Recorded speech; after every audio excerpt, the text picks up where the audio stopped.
Hello everyone, this is सूरज झा और संधान initiative में again आप लोग का बहुत बहुत बहुत बहुत स्वागत है। ठीक है, ये जो अभी लेक्चर मैं आपका ले रहा हूँ सेशन, इसमें मैं आपका करंट अफेयर करवाऊँगा और करंट अफेयर में लास्ट हमने करंट अफेयर के 2 लेक्चर्स कर लिए हैं जो हम नेशनल अफेयर को देख रहे हैं। तो नेशनल अफेयर में मेरा 2 टॉपिक थोड़ा सा रिमेनिंग रह जाता है। एक तो कुछ रिपोर्ट्स इंडिसेस वगैरह सब हैं वो, और थोड़ी सी जो नेशनल अफेयर में कुछ चीज़ें इधर उधर रह गई है मिसलेनियस वो। ठीक है, तो ये दोनों करने की कोशिश करते हैं, लेट से कितना कर पाते हैं आज। ठीक है, उसके बाद तब हम नेक्स्ट इंटरनेशनल अफेयर में जाएंगे। ओके जी, चलिए स्टार्ट करते हैं। Welcome everyone on board. तो फर्स्ट है, शॉर्ट जितना जरूरी है उतना ही बताऊंगा। ओके, तो फर्स्ट है स्वच्छ वायु सर्वेक्षण अवार्ड। ठीक है, सबसे ज़्यादा साफ हवा जो वायु कहाँ का है वो थोड़ा सा हम लोग देखने की कोशिश करेंगे।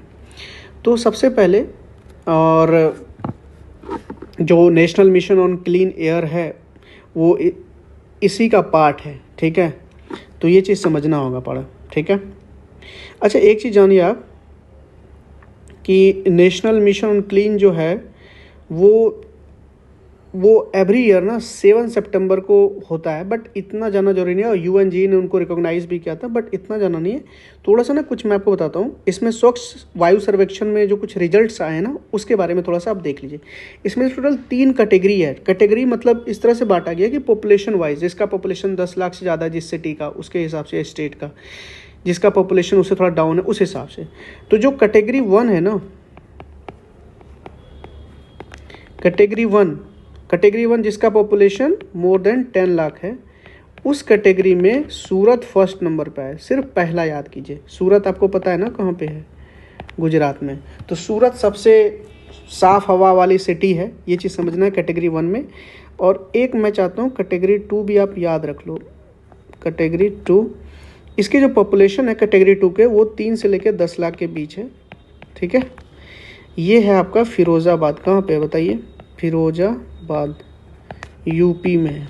ठीक है, इतना आपको याद रखना है। ठीक है, अच्छा एक चीज़ मैं बताता हूँ, जो नेशनल क्लीन एयर प्रोग्राम है ना, ये टारगेट क्या करता है कि भाई हम 40%, एटलीस्ट 40%, ठीक है, वो रिड्यूस करेंगे जो हमारा PM10 का लेवल है कंसंट्रेशन ना, बाय 2025 टू 2026। ये चीज़ याद रखना।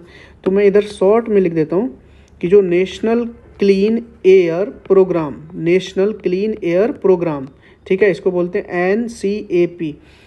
इसका टारगेट क्या है? इसका टारगेट है 2026 तक 40% रिड्यूस कर देना। ठीक है, जो PM10 का हमारा है ना, national ambient air quality standard वाला। ठीक है, वो चीज़ें, ये चीज़ें हो गई आपकी। चलिए, इससे ज़्यादा नहीं जाननी है, बहुत सारी डिटेल हैं यार, बट इससे ज़्यादा आई डोंट थिंक कि इतना ज़्यादा जानने की ज़रूरत है। ठीक है, अच्छा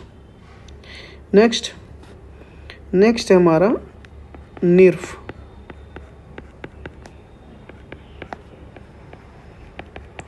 ranking, do you know what is NIRF ranking? Okay, तो देखिए जो मिनिस्ट्री ऑफ एजुकेशन है ना, बेसिकली वो ये रैंकिंग देता है, मिनिस्ट्री ऑफ एजुकेशन। ठीक है, इसका मतलब होता है नेशनल इंस्टीट्यूशनल रैंकिंग फ्रेमवर्क। लिख दूं क्या? नेशनल, निर्फ याद करोगे ना ज़्यादा बेटर है। National institutional ranking framework. Okay, इसमें है ना आपको बेसिकली कुछ जो कॉलेजेस वगैरह से हैं उसके बारे में थोड़ा सा आपको देखना है। ठीक है, जैसे जो फर्स्ट नंबर पे जो टॉप 5 है ना, ओवरऑल टॉप 5 जो हैं उनके बारे में आपको जानना पड़ेगा। ठीक है, वो जो फर्स्ट आए हमारा, जिसका रैंक 1 है, वो है IIT मद्रास। IIT मद्रास, पता है आपको कहाँ है ये? चेन्नई में। चेन्नई कहाँ है? Do you no? तमिलनाडु में। तो पहले नंबर पे ये है। और उसके बाद फिर कौन है दूसरे नंबर पे? IISc, Indian institute of Indian institute of science Bengaluru, ISC Bengaluru, ठीक है, ये दूसरे नंबर पे, ये चीज़ याद रखना, ठीक है। टॉप इसमें अगर यूनिवर्सिटी की बात करें तो यूनिवर्सिटी में आपको वही ये वाला, ये IISc बेंगलोर, ये याद रखना। दूसरे नंबर पे जवाहरलाल नेहरू JNU है, ठीक है। और अगर हम स्टेट पब्लिक यूनिवर्सिटी की बात करें तो जरूरी नहीं है, आई डोंट थिंक कि, बस आप इतना याद रखो, ज़्यादा जानने की ज़रूरत है नहीं, इतना याद भी नहीं रहेगा, वो इतना इम्पॉर्टेंट भी है नहीं, तो जितना ज़रूरी है उतना ही जानिए। अच्छा, जो टॉप कॉलेजेस हैं ना वो थोड़ा आप देख लीजिए, थोड़ा सा यहाँ ही लिख देता हूँ मैं। टॉप कॉलेजेस में पहला कॉलेजेस सबको पता है, दिल्ली यूनिवर्सिटी का एक कॉलेज है, हिंदू कॉलेज, वो है, ठीक है। फिर मिरांडा हाउस है, ठीक है, ये चीज़ याद रखना। अच्छा, एक चीज़ मैं आपको बताना चाहता हूँ, अगर आपको ये पूछे टॉप रिसर्च इंस्टीट्यूट क्या है, तो टॉप रिसर्च इंस्टीट्यूट में यही ISC बेंगलोर आता है, टॉप रिसर्च इंस्टीट्यूट। इंजीनियरिंग में पूछे तो ये मद्रास है, तो इंजीनियरिंग में पूछे तो मद्रास है, रिसर्च में पूछे तो ISC बेंगलोर है, और मैनेजमेंट में पूछे तो अहमदाबाद है, ठीक है। मैनेजमेंट कैटेगरी में आपको पूछे, मैनेजमेंट को MGT लिख देता हूँ बस, तो अहमदाबाद है ना, है ना एक, ठीक है। अहमदाबाद में जो एक मैनेजमेंट कॉलेज है वो है, ठीक है, national Indian institute of management Ahmedabad, rank 1 है इसका। उसके बाद मेडिकल में पूछे तो all you know that aims है, ठीक है। और क्या बता सकते हैं आपको, अच्छा, टॉप ओपन यूनिवर्सिटी में पूछे तो इग्नू है, ठीक है, ये मैं लिखवाऊंगा नहीं, बट इतना जान लो, ठीक है। अच्छा, एक लास्ट इनोवेशन में बता दो, टॉप इनोवेशन में पूछे ना तो IIT बॉम्बे है, बस इतना याद रखो, इससे ज़्यादा नहीं जानना है। तो हमने ये जान लिया कि ओवरऑल में IIT मद्रास है, ठीक है, और उसके बाद ISC बेंगलोर है। इंजीनियरिंग में पूछे टॉप कौन है तो IIT मद्रास है, रिसर्च में ISC बेंगलोर है, यूनिवर्सिटी में ISC बेंगलोर है, टॉप कॉलेजेस में हिंदू कॉलेजेस हैं, मैनेजमेंट में पूछे तो अहमदाबाद है, और टॉप इनोवेशन में पूछे तो IIT बॉम्बे है, बस इतना जान लीजिए, ठीक है। थर्ड आप पढ़ेंगे SDG इंडिया इंडेक्स, इंपॉर्टेंट है, SDG इंडिया इंडेक्स, ठीक है। तो सबसे पहले बताइए, इसको रिलीज़ कौन करता है, इसको रिलीज़ करता है NITI Aayog, by NITI Aayog. Do you know what is full form of NITI? It is national institution for transforming India, okay. So इसका फुल फॉर्म देख लीजिएगा आप, ठीक है, नेशनल याद कर लीजिएगा, I mean national institution for transforming India is a think tank body of India, okay. तो SDG इंडिया में इंडिया का रैंक क्या है वो आपको जानना पड़ेगा, इंडिया का नेशनल स्कोर, ठीक है, 71 है ओवरऑल स्कोर, ये आपको याद रखना पड़ेगा। अच्छा, ये जो अभी नीति आयोग का जो वाइस चेयरमैन है ना, आप सबको पता है नीति आयोग का चेयरमैन कौन होता है, बताइए। चेयरमैन नहीं, चेयरपर्सन। तो अभी चेयरपर्सन मैं बता रहा हूँ, ये वाइस चेयरपर्सन है आपके सुमन बेरी, याद रखिएगा ये नाम, इन्होंने ये रिपोर्ट रिलीज़ किया है, और जो चेयरमैन होते हैं वो हमारे PM साहब होते हैं, ठीक है, वो चीज़ आपको याद रखना। अच्छा, एक चीज़ ना, एक टास्क दे देता हूँ आप लोग को, थोड़ा सा आप ना थोड़ा SDG याद कर लीजिएगा, जो 17 के 17 SDG है ना, वो थोड़ा याद रख लीजिएगा, ठीक है। एक बार पढ़ लीजिएगा, कभी मैं आऊँगा तो ट्रिक भी समझा दूंगा, ठीक है। अभी आप पढ़ लेना बस, और रैंडमली याद करना, ठीक है। आई थिंक कि रैंडमली, एक सीरियल वाइज याद मत करना, जो जो इम्पोर्टेंट आपको लगे, जैसे 12 में कंजप्शन, रिस्पॉन्सिबल कंजप्शन है, और वो प्रोडक्शन है, ठीक है, climate change 13, life below land, life up land 14-15 है, ये मतलब जो जो इम्पोर्टेंट आपको लगे ना, जैसे 0 पॉवर्टी, नो हंगर, 1 2, तो वो आप कम से कम ना 8-10 याद कर लेना, ठीक है। तो मैच में अगर ऐसा कुछ आता है तो आप वहाँ पे बना ले जाओगे, ठीक है, ये कर लेना।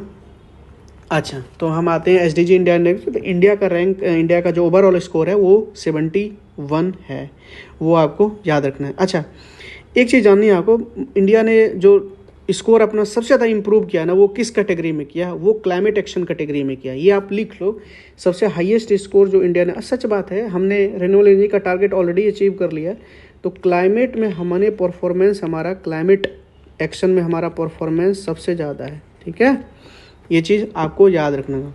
और सबसे कम जो है ना वो जेंडर इक्वालिटी में, मतलब ओवरऑल स्कोर हमारा 50 से भी नीचे, वो आई थिंक ग्लो जो SDG इंडेक्स है हमारा शायद 5 है, 5 गोल 5 है, जेंडर इक्वालिटी को वो बताता है। ठीक है, अच्छा जो टॉप परफॉर्मर है ना वो बस जान लीजिए, टॉप परफॉर्मर कौन है?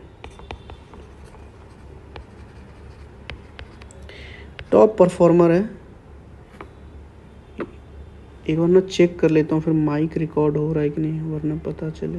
हाँ ठीक, टॉप परफॉर्मर है आपके उत्तराखंड, यूके लिख देता हूँ। ठीक है, उत्तराखंड एंड केरला, ये तो बेस्ट परफॉर्मिंग स्टेट्स हैं, दोनों के इक्वल पॉइंट्स हैं, इसलिए मैं लिख रहा हूँ केरला है। अब कितने पॉइंट हैं वो जानने की ज़रूरत नहीं है, नॉट दैट मच इम्पॉर्टेंट। और जो लोवेस्ट है वो बहुत इम्पॉर्टेंट है, लोवेस्ट आपका जिसके आप तैयारी कर रहे हैं बिहार का। ठीक है, उस ये चीज़ आपको जानना है। जस्ट बिहार से थोड़ा सा आगे कौन है? झारखंड है, तो सबसे नीचे बिहार है। ओके, ये चीज़ याद रखना। यूटी में पूछे, टॉप यूटी में पूछे तो यूटी मतलब यूनियन टेरिटरी, तो चंडीगढ़ है, सही बात है, चंडीगढ़। ठीक है जी, ये चीज़ आप याद रखना। फास्टेस्ट मूविंग स्टेट्स में देखें तो उत्तर प्रदेश है जो तरक्की कर रहे हैं, यूपी। ठीक है, इससे ज़्यादा आई डोंट थिंक की ज़रूरत है, दोनों का इक्वल पॉइंट है 79 के आसपास, ये याद रखना। ठीक है, आगे बढ़ते हैं। आगे और कुछ इसमें बता सकते हैं हम आपको क्या? इसमें हमने आपको बता दिया नीति आयोग रिलीज़ करता है, इंडिया का स्कोर बता दिया, ओवरऑल बता दिया। हाँ, एक वो तो मैं आपको बता ही दिया हूँ ना, वो SDG वाला देख लेना यार, हाँ ना। ठीक है, नेक्स्ट पढ़ते हैं। फोर्थ में हम नहीं पढ़ेंगे, क्या ट्रैवल टूरिज़्म डेवलपमेंट इंडेक्स। अच्छा ना, मैं शायद एक आपको PDF दिया हूँ, आई थिंक उस PDF में ना कुछ जो इम्पोर्टेंट इंस्टीट्यूशन है, जैसे वर्ल्ड इकोनॉमिक फोरम हुआ, IMF हुआ, तो वो जो उनके जो कुछ इम्पोर्टेंट रिपोर्ट्स हैं, इंडेक्स हैं, जो भी है वो रिलीज़ करता है, वो थोड़ा ना एक बार देख लेना यार, कहीं क्या वहाँ से आता है। तो अभी जैसे मैं ट्रैवल एंड टूरिज्म इंडेक्स पढ़ा रहा हूँ ना, तो ये रिलीज़ करता है वर्ल्ड इकोनॉमिक फोरम, और ये उस चीज़ में है आपका। ठीक है, समझ रहे हैं? Travel and tourism development index. ठीक है, इसको रिलीज़ कौन करता है? इसको रिलीज़ करता है आपका वर्ल्ड इकोनॉमिक फोरम। ठीक है, वर्ल्ड इकोनॉमिक फोरम। ठीक है, स्विट्जरलैंड, डावोस। ओके, तो इसमें मुझे आपको ये बताना है कि सबसे जो कंट्री है जो बेस्ट परफॉर्मिंग है इसमें, US फर्स्ट नंबर पे है। ठीक है, बस इतना सा याद रखो आप, और इंडिया का स्कोर, दो चीज़ें बस। इंडिया का पोजीशन है 39th। ठीक है, स्कोर भी बता दूं क्या? Not that much important score, इस सब का स्कोर इम्पोर्टेंट नहीं होता, स्कोर HDI का इम्पोर्टेंट हो गया, SDG का इम्पोर्टेंट हो गया, वो सब इम्पोर्टेंट होता है। ठीक है, आप ये इग्नोर भी कर सकते हैं, कोई दिक्कत नहीं है। ठीक है, नेक्स्ट 5वां ग्लोबल लिवेबिलिटी इंडेक्स। ठीक है, सबसे पहले बताइए इसको कौन रिलीज़ करता है? इम्पोर्टेंट है ये रिलीज़ करता है आपका EIU, that is called economist intelligence unit. Economist intelligence unit.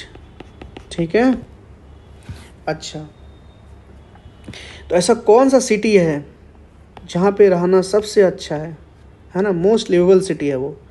तो मोस्ट लिवेबल सिटी कौन सा है बताइए? ऑफकोर्स यूरोप होगा, सही बात है। तो ये ऑस्ट्रिया का एक सिटी है वियना, ठीक है। ओके, समझ रहे हैं, ठीक है। आज सबसे जो आई थिंक बुरा है ना, वो कौन है? अच्छा एक चीज़ मैं बताता हूँ, अभी क्या है ना, इजराइल का वॉर चल रहा है, इजराइल का कैपिटल शायद तेल अवीव है, ठीक है।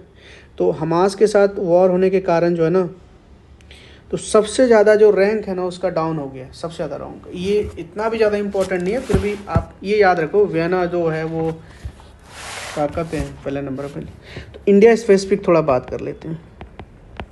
अच्छा बॉटम में आपको बताया कि नहीं, बॉटम में अगर मैं बताऊं तो वाइना फर्स्ट में आता है, तो बॉटम में भी ढाका हो सकता है, ठीक है, या फिर डेमाकस।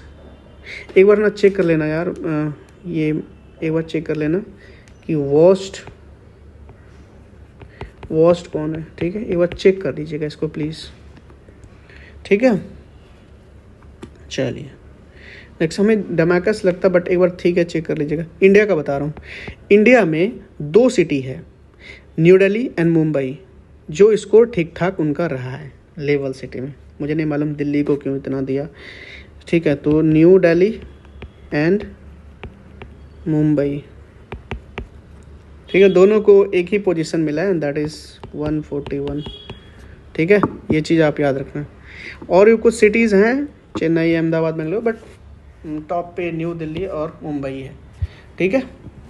चलिए कितना हुआ इधर, 5 हुआ ना, 6 अब पढ़ेंगे।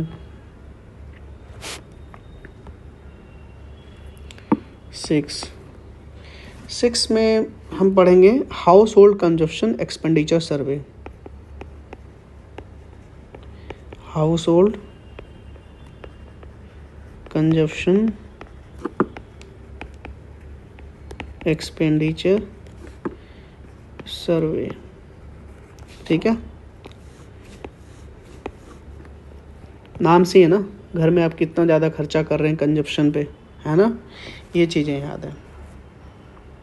तो इसमें ना मैं आपको ज़्यादा कुछ नहीं लिखवाऊंगा, ठीक है, बस सुन लो आप। इसमें देखो आप सब कोई जानते हो, ठीक है, सब कोई जानते हो कि जो पर कैपिटा जो कंजम्पशन होता है रूरल एरियाज़ में, ठीक है, तो वो हरियाणा जो है ना, हरियाणा स्टेट वो सबसे ज़्यादा करता है, और उसमें से मैक्सिमम जो होता है ना गांव से मिल्क और मिल्क प्रोडक्ट्स पे होता है, ये चीज़ याद रखना, है ना।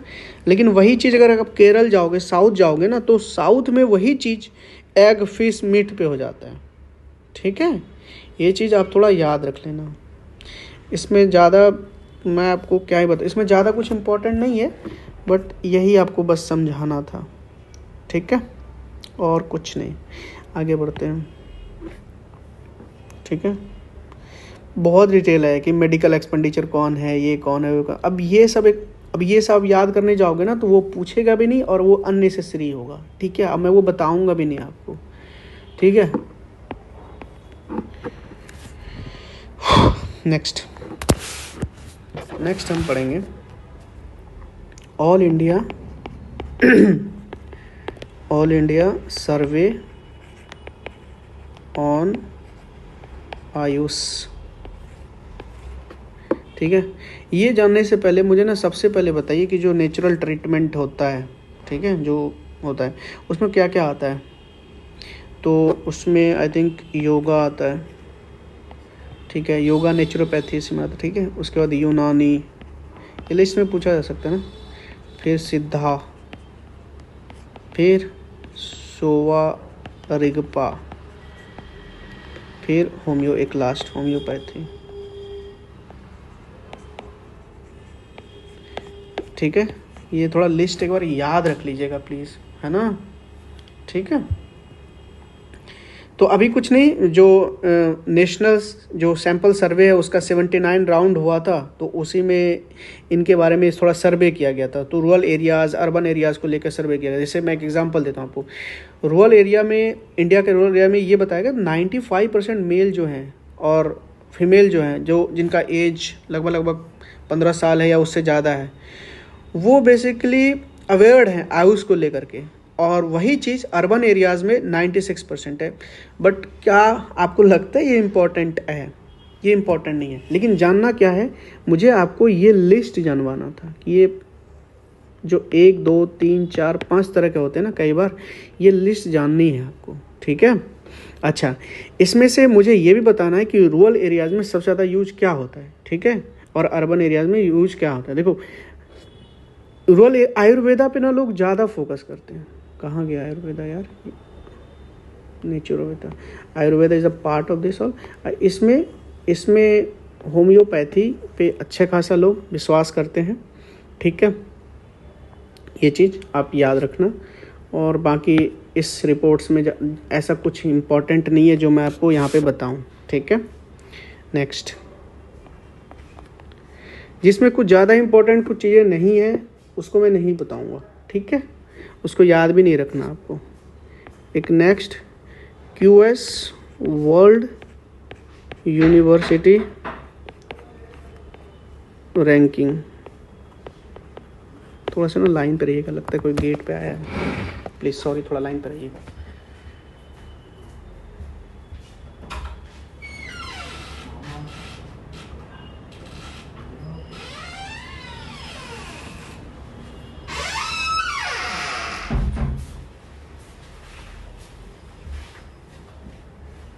हाँ जी, sorry for the disturbance. Start करते हैं। तो QS वर्ल्ड यूनिवर्सिटी रैंकिंग जो है इसको पढ़ेंगे, ठीक है।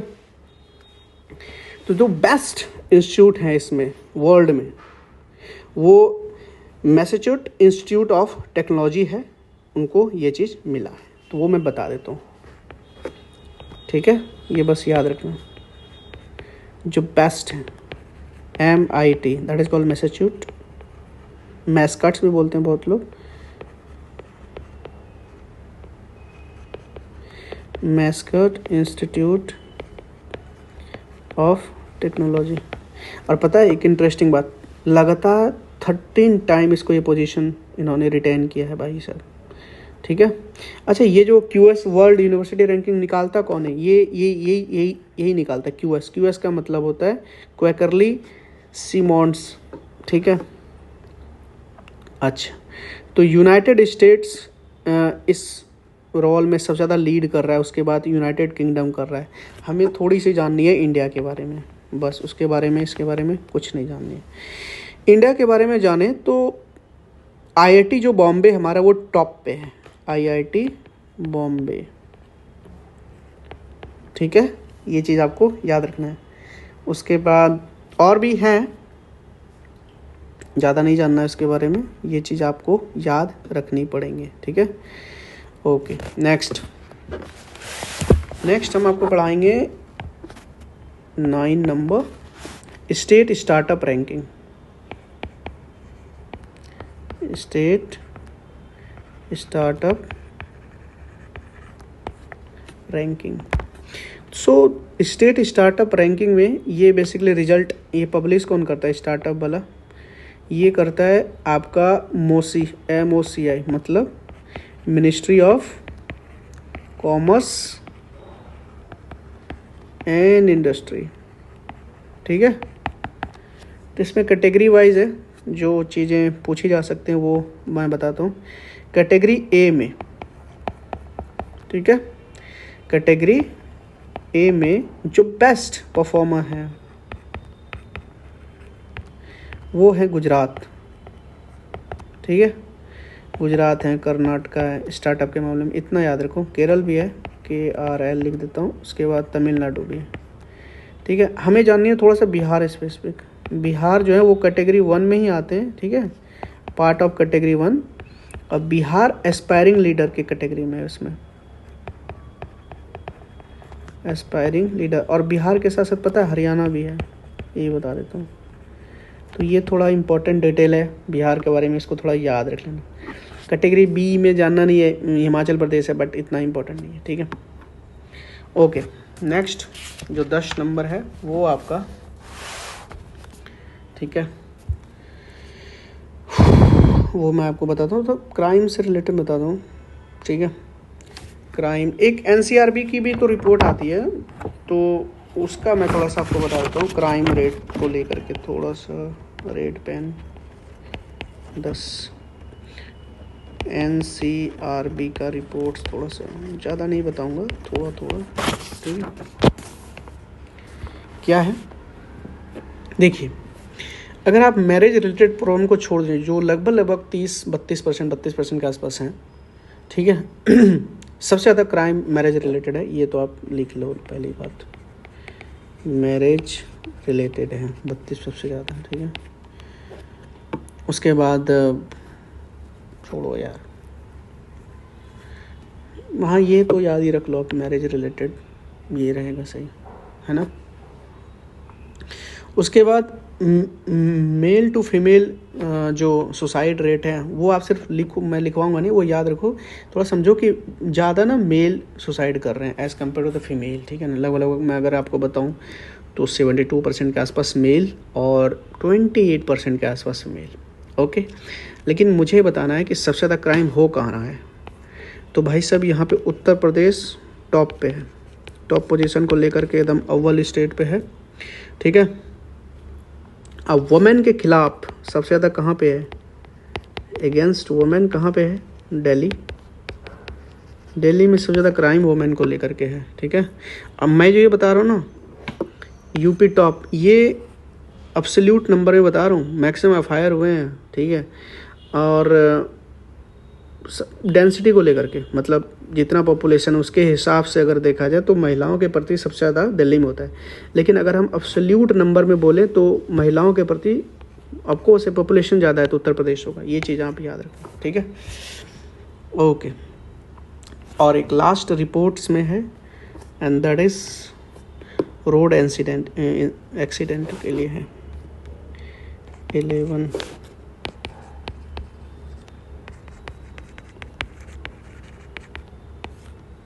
ठीक है, आपको रिपोर्ट कौन पब्लिश करेगा बताइए, मिनिस्ट्री ऑफ रोड ट्रांसपोर्ट, है ना। ये रिपोर्ट पब्लिश करता है। हमें बताना है आपको कि इंडिया जो है ना, इंडिया में highest number of total person मारे जाते हैं ड्यू टू रोड एक्सीडेंट, और उसके बाद चाइना। तो रोड एक्सीडेंट के कारण जो डेथ होता है ना, रोड एक्सीडेंट के कारण वो इंडिया है और उसके बाद फिर चाइना, ठीक है। और उसमें से भी तमिलनाडु सबसे टॉप पे है, ठीक है। ये चीज़ें आपको याद रखनी पड़ेंगी। और भी बहुत सारे डिटेल तो बहुत होता है ना पढ़ने के लिए, बट जो चीज़ पूछी जा सकती हैं, जो चीज़ हम याद रख सकते हैं, उन पे फोकस करा जाएगा, ठीक है। तो ये आपका ये है, जो रिपोर्ट्स इंडिसेस वगैरह थे वो मैंने आपको बता दिया। और अब मैं आपको ना मिसलेनियस पढ़ाऊँगा, ठीक है। तो मिसलेनियस स्टार्ट करते हैं,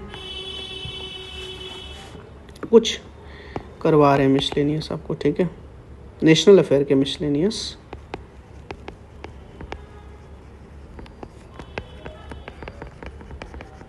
नेशनल अफेयर्स। तो फर्स्ट जो हमारा इसमें होगा,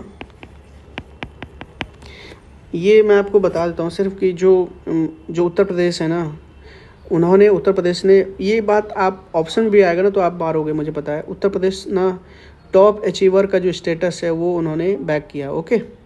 बिजनेस रिफॉर्म को लेकर के सबसे ज़्यादा जो बदलाव किए हैं ना वो उत्तर प्रदेश में, and that is the reason behind कि इतने बड़े जो इन्वेस्टमेंट हुए हैं ना जो बिजनेस मीट में, वो उत्तर प्रदेश में हुआ है, ठीक है। ये चीज़ें हैं, ये चीज़ें मैं लिखवा नहीं रहा हूँ, फिर भी आप याद रखना, ठीक है, ओके। कुछ कोल माइनिंग के बारे में आप थोड़ा सा देख लो, इम्पोर्टेंट है इसलिए मैं बता रहा हूँ। कोल माइंस न्यूज़ में रहे ना, इसलिए जैसे छत्तीसगढ़ बेस्ड जो है वो कुछ, ठीक है, वो मैं आपको बता दूं। जैसे जेवरा है या कुसुमदरा कोल माइंस है ना, उन्होंने 2nd और 4th पोजीशन स्टॉप किया वर्ल्ड के जो 10 जो लार्जेस्ट कोल माइंस आते हैं ना उसमें से। तो छत्तीसगढ़ है ना, छत्तीसगढ़ के दो हैं, एक है जेवरा और एक है आपका कुसमुंदा ऐसे है ना, कुसमुंदा होगा शायद, हाँ कुसमुंदा कोल माइन। ये दो कोल माइंस हैं जो छत्तीसगढ़ का है। इनको सेकंड पोजीशन और इसको फोर्थ पोजीशन मिला है कहाँ पे, वर्ल्ड के 10 लार्जेस्ट कोल माइंस में। ठीक है, ये चीज़ आपको याद रखना है। बाकी आपको क्या बता सकते हैं,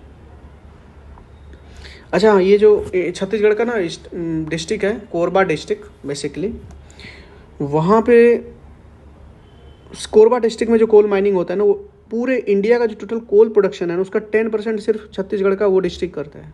आप समझ रहे हैं, तो ये चीज़ याद रखना। तो जो छत्तीसगढ़ का दो है, ये टॉप 10 में आते हैं ना, टॉप 10 माइंस इन वर्ल्ड। ठीक है, दूसरा बहुत इम्पोर्टेंट है जो कि है दी वक्फ अमेंडमेंट बिल, है ना, वक्फ अमेंडमेंट बिल। इसका जो पेरेंट एक्ट है ना, वो एक्ट जो आया था, वो एक्ट है वो कब आया था, ये 1995 में, ये याद रखो। वक्फ एक्ट आया था 1995 में। ठीक है, अच्छा ये जो बिल है इसको इंट्रोड्यूस किया था किसने, बताइए कौन करेगा इंट्रोड्यूस? माइनॉरिटी जो अफेयर्स हैं, मिनिस्टर हैं, उससे तो अभी माइनॉरिटी अफेयर के मिनिस्टर्स कौन हैं बताइए? पहले शायद स्मृति ईरानी तो चाइल्ड डेवलपमेंट के थे। इसके पहले अगर मैं याद करूं तो आई थिंक किरण रिजिजू थे। आई थिंक, मैं कंफर्म नहीं हूँ इसमें थोड़ा, बट अभी जो है वो किरण रिजिजू हैं। ठीक है, ठीक है, नहीं मुझे लगता है अब्बास नकवी कुछ नाम था उनका, पता नहीं। अभी जो माइनॉरिटी अफेयर्स के मिनिस्टर्स हैं वो किरण रिजिजू, उन्होंने ये बिल को इंट्रोड्यूस किया। ठीक है, बजट सेशन में। ठीक है, ये चीज़ याद रखना। अच्छा, वक्फ एक्ट जो है ना, सबसे पहली बार इंडिया में जो पास हुआ था, first time passed in parliament,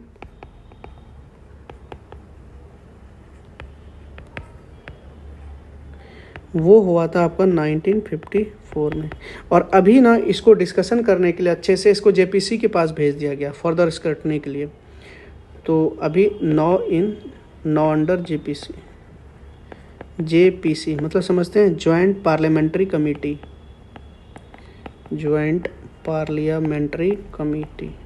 ठीक है, फॉर द स्क्रूटनी। ठीक है, अच्छा ये जो ज्वाइंट पार्लियामेंट्री कमेटी है, इसमें टोटल 31 मेंबर होते हैं। कितने मेंबर होते हैं? ठीक है, ये चीज़ याद रखना। और मिनिस्टर इसके मेंबर नहीं हो सकते।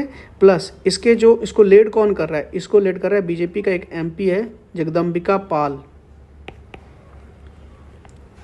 Headed by BJP MP. क्या नाम है इनका? जगदम्बिका। हे प्रभु, इस सर्कल वाला पून भी है, बहन भी। BJP MP Jagdambika Pal.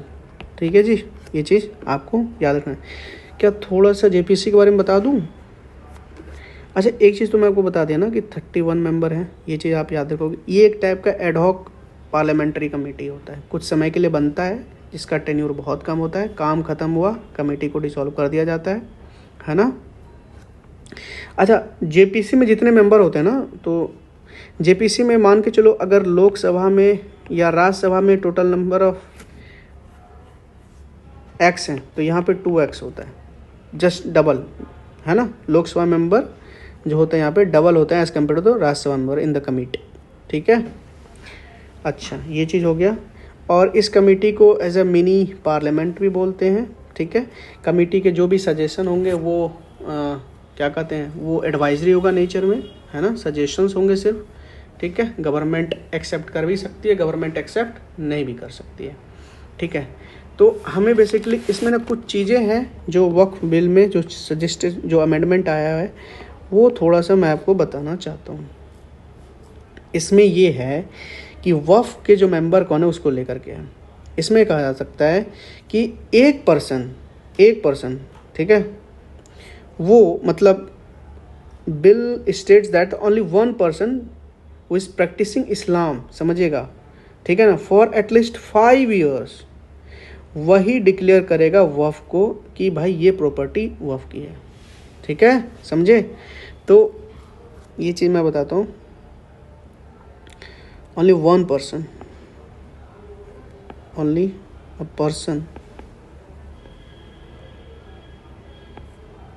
Person practicing Islam for at least 5 years may declare, और उसके अलावा कोई नहीं करेगा, मे डिक्लेयर अ वक्फ, ठीक है, ये चीज़ याद रखना। अच्छा, एक चीज़ बिल ये और बोलता है कि अगर कोई गवर्नमेंट प्रॉपर्टी है जो मतलब वक्फ ने डिक्लेयर कर दिया तो वो नहीं माना जाएगा, वक्फ के अंदर होगा, ठीक है। तो गवर्नमेंट प्रॉपर्टी इसके अंदर नहीं आते। अच्छा, एक चीज़ समझिएगा, जो किसी भी एरिया का, कोई भी डिस्ट्रिक्ट का मान के चलो, वहाँ का जो कलेक्टर होगा ना वो डिटरमाइन करेगा कि बेसिकली अगर कोई डिस्प्यूट है, मान के चलो कि ये एक लैंड है, इस लैंड को वक्फ ने क्लेम कर दिया, तो है ना डिस्प्यूट, अब जो लैंड इसको बिलोंग करता होगा जिस बंदे को, तो फिर यहाँ तो डिस्प्यूट आ गया। तो इस केस में जो कलेक्टर होगा उस एरिया का वो डिटरमाइन करेगा कि ऑनरशिप कौन होगा इसका, ठीक है। तो कलेक्टर को पावर दे दी गई है, ये चीज़ याद रखना, ठीक है। और उसके बाद एक सेंट्रल वक्फ काउंसिल बनाया जा रहा है, ठीक है। और सेंट्रल वक्फ काउंसिल का जो union minister in charge of work होगा वो एक्स ऑफिशियो चेयरपर्सन होगा, बट इतना इंपॉर्टेंट नहीं है आपको याद रखने का, ठीक है। अच्छा, जो इम्पोर्टेंट है वो याद रखनी है आपको कि वक्फ में जो 2 मेंबर्स होंगे, 2 मेंबर्स वो नॉन मुस्लिम होंगे, कायदे से होनी भी चाहिए, ठीक है, वो नॉन मुस्लिम होनी चाहिए, ठीक है, ओके। ये चीज़ आप थोड़ा सा याद रखना। और बाकी भी बहुत सारी डिटेल है बट आई डोंट थिंक कि इतना ज़रूरी है ना। और जैसे बिल एम्पावर करता है भाई स्टेट गवर्नमेंट को कि एक पर्सन को ना वो बेसिकली जो मुस्लिम का इलेक्टोरल क्लास है वहाँ से सेलेक्ट कर सकता है, वो मे बी वक्फ मेंबर के अंदर बता रहा हूँ, वक्फ मेंबर जो मेंबर होंगे ना उसमें 2 मेंबर तो नॉन मुस्लिम होनी चाहिए। अब बिल ये भी एम्पावर करता है स्टेट लेजिस्लेचर को, स्टेट गवर्नमेंट को बेसिकली कि वो बेसिकली एक पर्सन को दे सके, मुस्लिम का होना चाहिए वो, ठीक है। वो एक एमपी भी हो सकता है, एमएलए भी हो सकता है, एमएलसी भी हो सकता है, बार काउंसिल के मेंबर हो सकते हैं, कोई भी हो सकता है, ठीक है। बट यहाँ पे जो इलेक्टोरल क्लास में जो होंगे वो मुस्लिम ही चूज़ करेंगे, ठीक है। और वो यहाँ पे वो जो बंदा जिसको चुना जाएगा वो मुस्लिम भी हो सकता है, मुस्लिम नहीं भी हो सकता है, they need not to be Muslim, okay. तो ये इंपॉर्टेंट था। मैं फिर से बताता हूँ, अभी जो वक्फ एक्ट है वो 1995 के द्वारा गाइड किया जा रहा है, ठीक है। ये पेरेंट एक्ट है, पहली बार पास हुआ था पार्लियामेंट में 1954 में। इसको अभी इंट्रोड्यूस किया इस बिल को माइनॉरिटी अफेयर्स ने, जो किरेन रिजिजू हैं, जेपीसी के अंदर अभी है डिस्कशन और स्क्रूटनी के लिए। इसमें टोटल 31 मेंबर होते हैं। इनको हेड कर रहा है बीजेपी का एमपी जिसका नाम है जगदम्बिका पाल, ठीक है। ये चीज़ मैंने बताया आपको।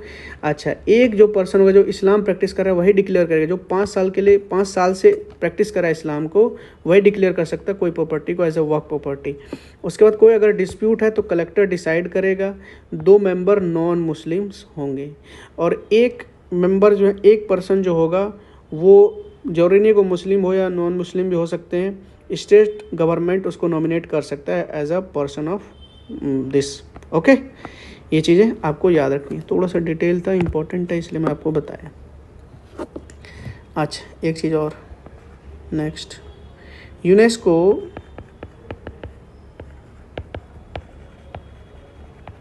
Memory of world Asia Pacific regional register, इतना याद नहीं रखना है, UNESCO memory of the world रखो याद, ठीक है। इसमें आपको ना इंडिया के जो 3 लिटरेरी वर्क्स हैं ना, जैसे एक रामचरितमानस है, एक पंचतंत्र है, ठीक है ना, एक श्रद्धालोकालोकना है, वो इंक्लूड किया गया है, ठीक है।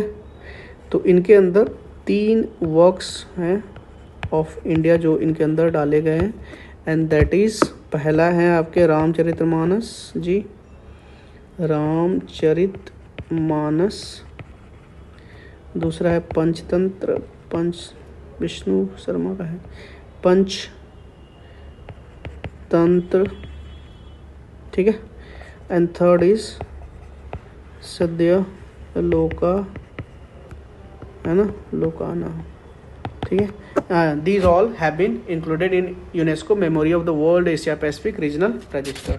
ओके, ये चीज़ आपको मैंने बताया।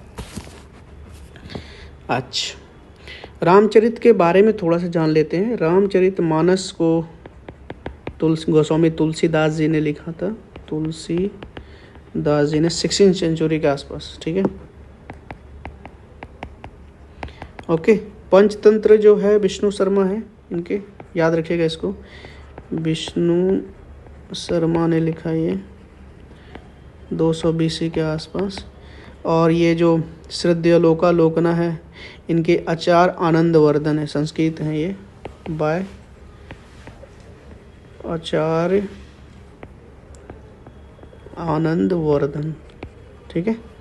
ये 3 जो बुक टेक्स्ट है, लिटरेरी वर्क्स हैं, इनको याद रखना कि ये इंक्लूड किए गए और ये किसने लिखा है, बस इतना याद रखो आप। ओके जी, ओके।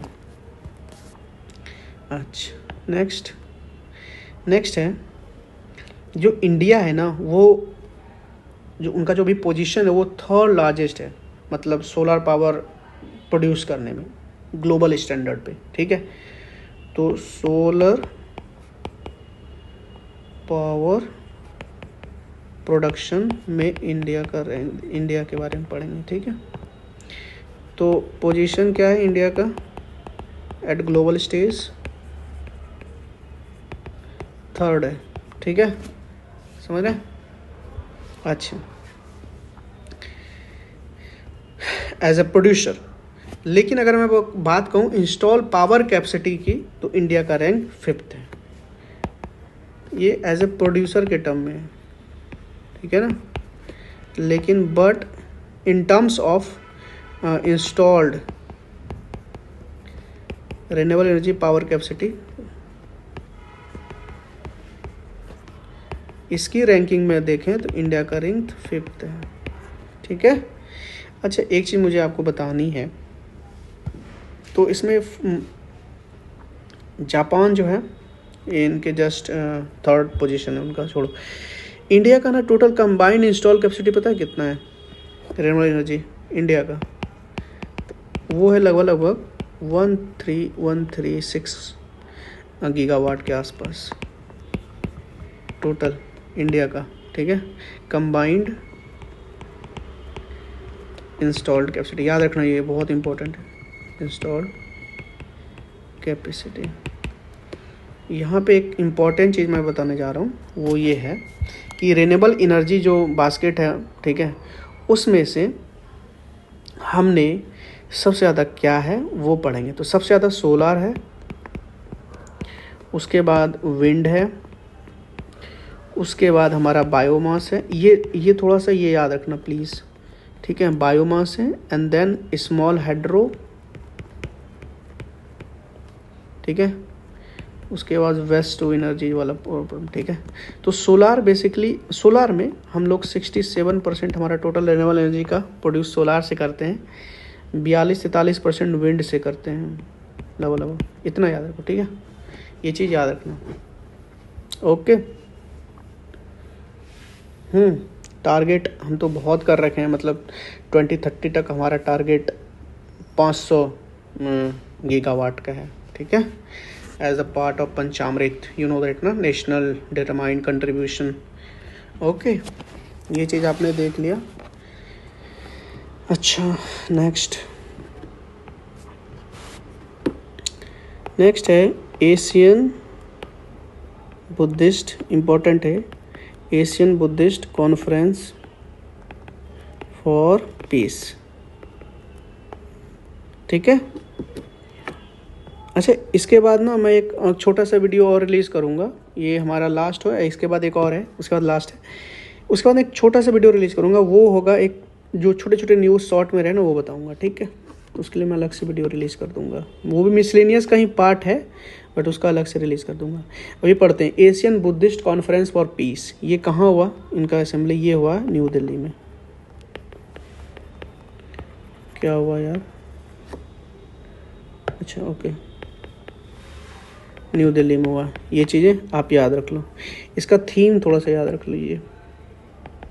थीम क्या है? दी Buddhist voice of global south, है ना, कैची। ग्लोबल साउथ, ग्लोबल साउथ के बुद्धिस्ट वॉइस। ओके। अच्छा, इसमें एक इम्पॉर्टेंट फैसला ये लिया गया, सब लोगों ने पूरी सहमति से अनइमोशनली डिक्लेयर किया his holiness the Dalai Lama to be the universal supreme leader of Buddhist world. Okay, तो अनएनिमोसली डिक्लेरेशन, किस चीज़ का डिक्लेरेशन हुआ कि जो दलाई लामा जी हैं, दलाई लामा जी हैं वो universal supreme leader of Buddhist world है। ठीक है, पूरे बुद्धिस्ट वर्ल्ड के सबसे सुप्रीम लीडर हैं ना, लीडर। ठीक है जी। तो और एक चीज़ और फैसला लिया गया कि अभी ये शायद 14वां दलाई लामा का बर्थडे होने वाला है ना, 6 जुलाई को, तो 6 जुलाई को as a universal day of compassion भी मनाया जाता है, बट इतना इंपॉर्टेंट याद नहीं, मतलब इतना तो जरूरी नहीं है, आई डोंट थिंक सो। ठीक है, ठीक है जी, ओके। अच्छा, मुझे बताइए, Asian Buddhist conference for piece, इसका हेड क्वार्टर कहाँ है? ये चीज़ तो मैं बताना भूल गया आपको। इसका हेड क्वार्टर है बेसिकली उलानबातर। कहाँ पे है बताइए? उलानबातर, ये है मंगोलिया में। ठीक है, लास्ट है वो हमारा है, बहुत सारे स्टैचू बने हैं ना, थोड़ा सा देखेंगे। अभी स्टैचू ऑफ शिवाजी का गिर गया था ना, तो शिवाजी का वो देखेंगे, है ना। तो बेसिकली कोलैप्स हुआ था, 35 फीट का वो स्टैचू था, है ना, महाराष्ट्र के राजकोट में है। ये चीज़ें आपको याद है, ये कोलैप्स हो गया था, है ना। और एक्चुअली इस स्टैचू को इनॉग्रेट, जो उद्घाटन किया था वो प्रधानमंत्री मोदी जी ने किया था, inaugurated by, oh God, inaugurated by Modi ji. कब किया था पता है? नेवी डे पे, नेवी का न्यू इंसाइन दिया था उन्होंने, फ्लैग जो था, on Navy Day, you know, Navy Day याद रख लेना यार, 4 दिसंबर। ये तीनों फोर्स के जो आर्म फोर्सेस को याद रखना, डे इनका 4 दिसंबर, ठीक है, 2023। ठीक है, एक चीज़ यार, अब थोड़ा सा ना मैं चाहता हूँ आपके लिए थोड़ा सा एक चीज़ बताना। एक तो मैं आपको बताऊंगा स्टैच्यू ऑफ यूनिटी, ठीक है, उसके बाद मैं बताऊंगा स्टैच्यू ऑफ पीस, फिर मैं आपको बताऊंगा स्टैच्यू ऑफ वननेस। ठीक है, फिर मैं आपको क्या बता सकता हूँ, स्टैच्यू ऑफ प्रोस्पेरिटी। ठीक है, और प्रोस्पेरिटी फिर क्या करूँ, इम्पोर्टेंट तो ठीक है, एक और ले लो, स्टैच्यू ऑफ इक्वालिटी, ये ज़्यादा इम्पोर्टेंट है एज़ कम्पेयर टू प्रोस्पेरिटी। ठीक है, इसके बारे में जानो। तो सबसे पहले स्टैच्यू ऑफ यूनिटी आप सबको पता है, वल्लभ भाई पटेल जी का, है ना, नर्मदा रिवर। ठीक है, सरदार सरोवर डैम, गुजरात, सरदार लोकेशन बता रहा हूँ आपको, सरदार सरोवर डैम के पास, ठीक है। ये चीज़ आपको याद रखनी है। फिर स्टैच्यू ऑफ पीस आता है ना, तो यहाँ रामानुजाचार्य जी हैं, उनका है रामानुजाचार्य, ठीक है। ये आपका श्रीनगर में है, ये प्लीज़ याद रखिएगा, जम्मू कश्मीर की बात कर रहा हूँ। अच्छा एक चीज़ है ना, स्टैच्यू ऑफ पीस इनका आपने देख लिया ना, एक रामानुजाचार्य हैं और इक्वालिटी में भी रामानुजाचार्य हैं, यहाँ भी हैं रामानुजाचार्य, ये भी हैं इक्वालिटी में रामानुजाचार्य, बट ये आपका हैदराबाद में है। तो हैदराबाद में आपकी इक्वालिटी है और पीस आपको कहाँ मिलेगी जाके, जहाँ पे पीस है नहीं, श्रीनगर में। ओके, ये चीज़ें आपको याद रखनी है। दोनों रामानुजाचार्य जी के हैं, ठीक है। स्टैच्यू ऑफ वननेस, इसमें आदि शंकराचार्य जी हैं, आदि शंकराचार्य जी, ये आपको मध्य प्रदेश में ओंकारेश्वर में मिलेंगे, ये आप याद रखो। अनप्रोस्पेरिटी एक लास्ट, कैंपे गढ़वा का याद है आपको, नाद प्रभु कैंपे गोड़वा, ठीक है, ये आपके बेंगलुरु में है। बस इतना आपको याद रखना है। अभी करंट अफेयर में इतना ही रहने देते हैं अभी, ठीक है। अभी मैं आपका ना एक वीडियो और रिलीज़ करूँगा, उसके बाद पूरा का पूरा जो नेशनल अफेयर्स है ना वो कंप्लीट हो जाएगा, ठीक है। वो छोटे छोटे न्यूज़ होंगे वो मैं आपको बता दूंगा, ठीक है, ज़्यादा नहीं है। उसके बाद हम इंटरनेशनल अफेयर स्टार्ट करेंगे, ठीक है। तो आप लोग मन लगा के पढ़ते रहिए और जल्दी मिलेंगे, ठीक है। So this is Suraj signing off. जय हिंद।